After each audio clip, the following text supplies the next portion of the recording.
it is going to be extremely hard for this game to just die out.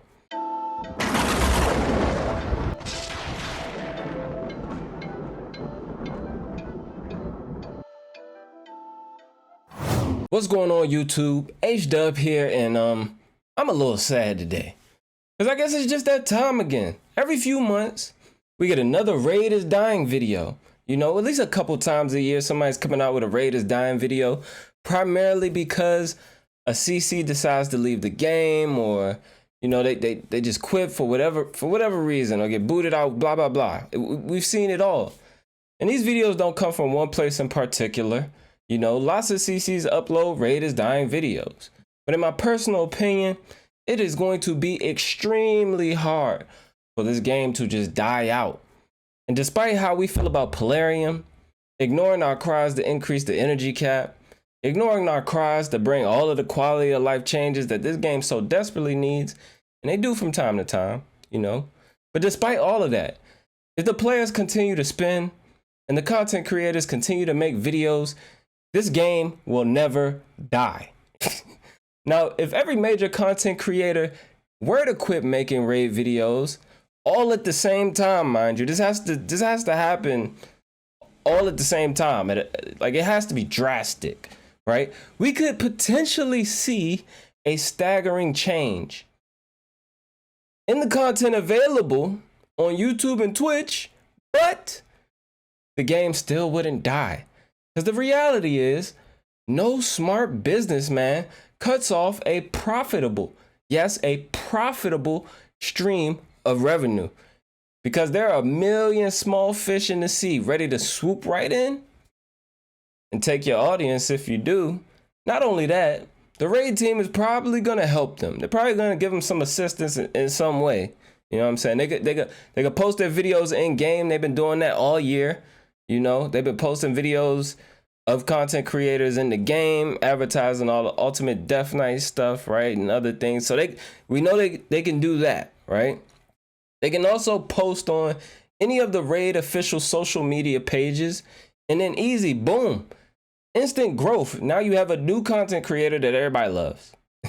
Prime example, YST, our boy YST Verse. He been going crazy with the content, y'all, for, you know, at least a year or so, over a year, maybe a year and a half, you know what I'm saying, give or take. And they posted him on the Raid official Facebook, I believe it was. And now he's a household name. And he's getting the recognition that he deserves because he puts out amazing content. He puts out very helpful content for the player base. And I'm glad he's gotten that recognition, you know. But they could go so far as to even put a content creator in one of these like crazy commercials. I know y'all have seen these Raid commercials. These Raid commercials are Hollywood production quality commercials. Like, these commercials don't only air on YouTube either. They're pretty much everywhere. Pretty sure I've seen Raid commercials on Hulu. If you don't have the Hulu where you don't have ads, the chance of you seeing a Raid commercial is like is up there. You could potentially see a Raid commercial while watching Hulu. Right?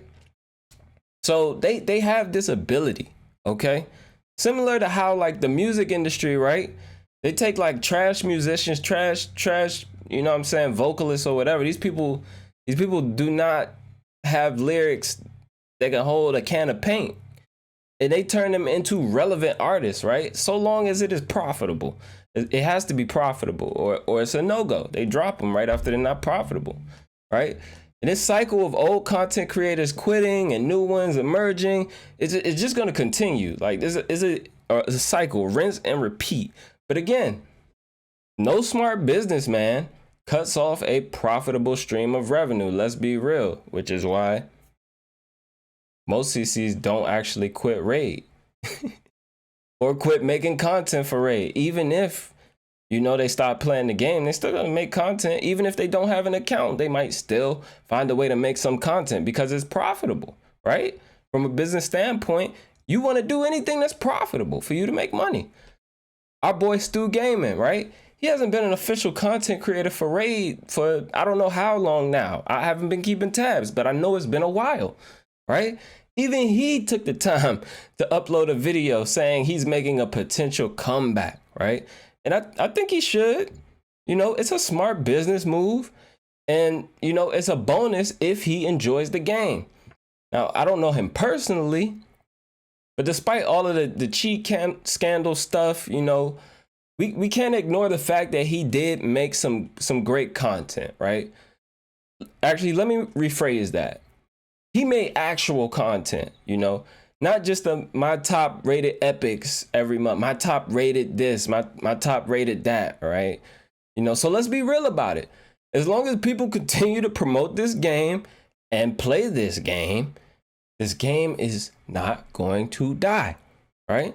If you're a content creator, your channel might die, your audience might dwindle, but the game is owned by a company that clearly knows what they're doing. If you didn't know by now, Plarium is a small fish compared to their parent company, Aristocrat Leisure, which actually owns many other companies, right? If you've ever watched the Kizzle Inc. video or done your own research about the company, you know, they're primarily a gambling machine manufacturer based out of Australia. And I'm sure they're not worried about what content creators or the player base is complaining about. Like they're not worried about that stuff. I promise you, right? If anything, they use those things to improve the game over time, and they try to align it, you know, with their own plans for the game's content. If anything, that complaining is helpful, because only a fool doesn't take criticism and improve, because not only does it give them content to add to the game, they know that when they do deliver, you're going to do what? What are you going to do? What are you going to do? You're going to log back in even happier than you were the day before when you logged in, right? Because you probably did log in that day before. So no, they don't care, especially when those same content creators and players continue to sit right there, sit right back down at the slot machine and give the wheel another spin. So who's really the problem? Is it them or us? Because the reality is you don't have to play this game, right? I feel like I've said that before. You don't got to play this game, right? Which leads me to my next point. The top 100 clans, heck, probably even the top 1,000 clans fully perpetuate this cycle, right? Even more. Anywhere there's a place to be ranked, right? People are going to want to be ranked higher. Now, while it's plausible to think that you don't have to spin to be in a top 1,000 clan, I only say top 1,000 for one particular reason.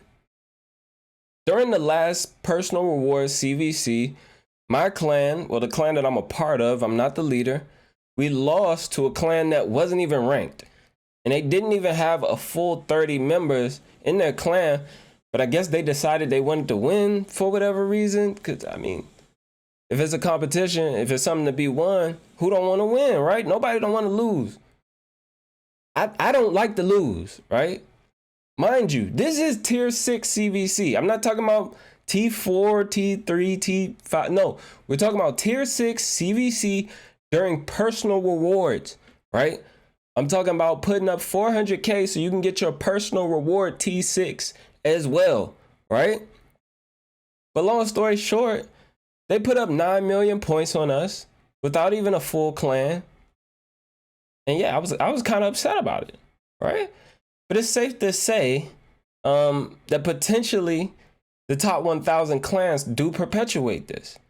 Because as soon as you get under 1,000, you see that number, that ranking, right? So it constantly perpetuates this competitive idea, right? And although the PvP aspect of this game is limited, the game itself is still encouraging competition in just about every aspect of it, right? People want the fastest dungeon times. People want the most damage on clan boss. People want the most damage on Hydra. They want to be able to do Hydra faster, right? They want to be able to do clan boss faster, right? They want to be able to do all of these things faster Doom Tower runs. People want to win the tournaments, etc., etc. So there is some sense of competition in just about every aspect of this game. And in order to compete, most times you either have to spend money or an absurd amount of time. And you can only spend that time until your resources run out, and then you're either waiting or you're swiping. And you guys know energy doesn't refill fast. You're going to be waiting for a long time to get your energy back. Our tokens, arena tokens, they don't refill fast. Like, so you are going to be waiting, right? Especially if you are actually trying to compete and do that without spending. Just a few days ago on my Twitch stream, right? And if you're not following me on Twitch at all, you don't check out the stream, the link is definitely below. We stream 4 days a week, Sunday, Monday, Tuesdays, and Thursdays at 8 p.m. EST, right? So come check us out. But a few days ago, a player who's in the top 3 clan, right? He told us that his current budget for raid is 1,700 euros per month. 1,700 euros per month. And it's pretty safe to say he's not the only one that has a budget like that. And I'm pretty sure that it's also pretty safe to say that there are players with larger monthly budgets than that. If you didn't know, right, I'll tell you, there are people who have spent hundreds of thousands on individual accounts, right? On single accounts, hundreds of thousands of dollars have been spent. So the top 100 is very, very competitive.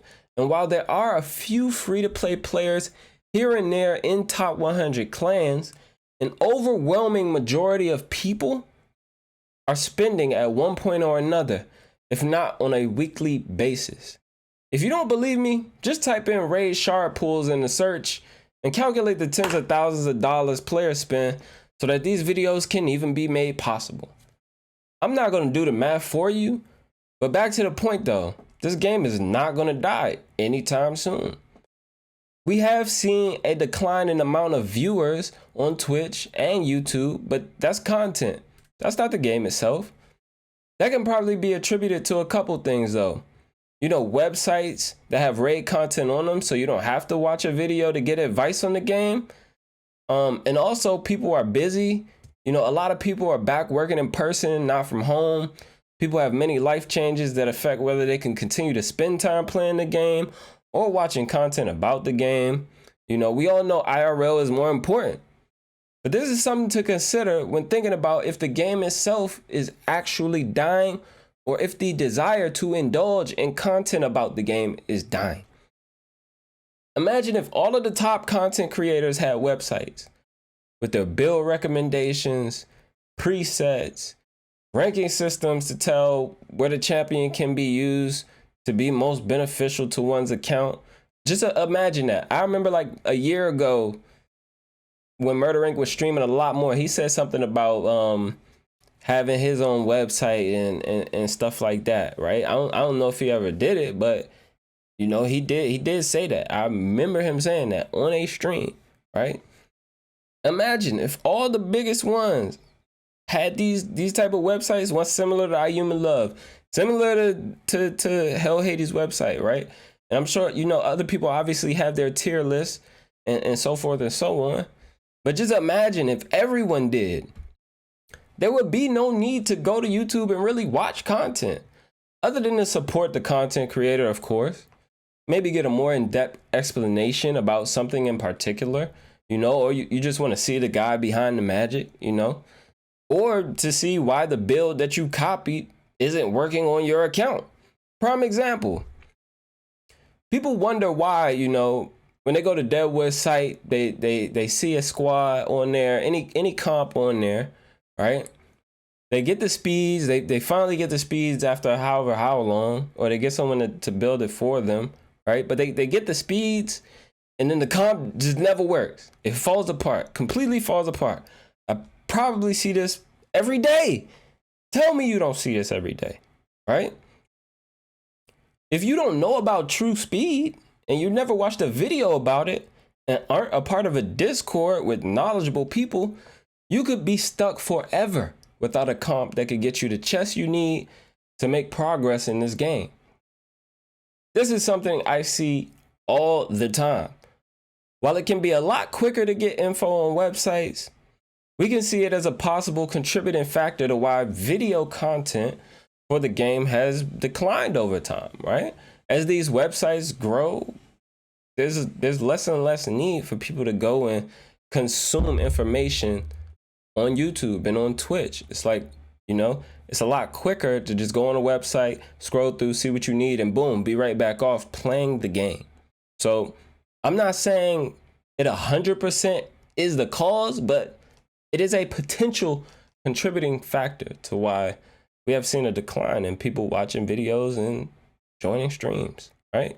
But what are you guys' opinion though? Let me know in the comments below. I'd love to have an actual conversation about this.